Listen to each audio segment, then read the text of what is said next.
Welcome to S4 entertainment. ఈ మధ్య కాలంలో వయస్సు అనే అంశం సినిమాల్లో అంతగా అర్థం కలిగించడం లేదు. కథ డిమాండ్ చేస్తే సీనియర్ హీరోలు కుర్ర హీరోయిన్లతో రొమాన్స్ చేయడం కామన్ అయిపోయింది.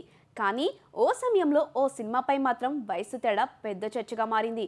అందుకు కారణం హీరో వయసు 65, హీరోయిన్ వయసు కేవలం 29 మాత్రమే. అంత వయసు తేడా ఉన్న స్క్రీన్ మీద వారి కెమిస్ట్రీ అదిరిపోయిందని అందరూ చెప్పుకున్నారు.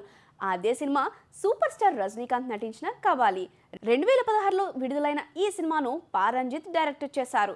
కబాలి అనే గ్యాంగ్స్టర్ పాత్రలో రజనీ పాత్రకు అంత ఫిదా అయ్యారు. జైలు నుంచి బయటకు వచ్చిన తర్వాత తన కుటుంబాన్ని వెతికే కబాలి కథ తనపై జరిగిన అన్యాయాలకు ప్రతీకారం తీర్చే కథగా సినిమా సాగుతుంది.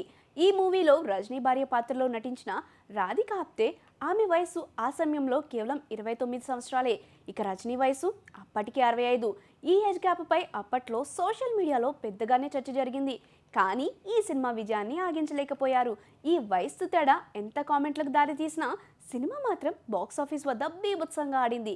దాదాపు 100 కోట్ల బడ్జెట్తో నిర్మించబడిన ఈ చిత్రం 650 కోట్లకు పైగా వసూళ్లు సాధించి రజనీ కెరీర్లో మరో హైలైట్గా నిలిచింది. ప్రపంచవ్యాప్తంగా 10,000 స్క్రీన్లలో విడుదలైంది. విమర్శకుల ప్రశంసలు అందుకుంది. సినిమా టీజర్, ట్రైలర్ లానే కాకుండా ప్రధాన కథ, స్క్రీన్ ఎమోషన్, రజనీ నటనపై విమర్శకులు ప్రశంసలతో ముంచెత్తారు. రాధిక ఆప్తే పాత్ర కూడా న్యాచురల్గా, మెచ్యూర్గా ఉండటం వల్ల వయసు వ్యత్యాసం ప్రేక్షకులకు అసౌకర్యంగా అనిపించలేదు. వయస్సు కేవలం ఒక సంఖ్య మాత్రమే అన్న మాట నిజం అనిపించేలా రజనీ మరియు రాధిక ఆప్తే నటించిన కబాలి నిరూపించింది. కథకు తగ్గట్టే నటీనటులు సబ్జెక్ట్లో స్ట్రాంగ్గా ఉంటే వయసు తేడా చూసే రోజులు పోయాయి అనిపించేలా ఆ సినిమాకు ప్రేక్షకుల ఆదరణ లభించింది.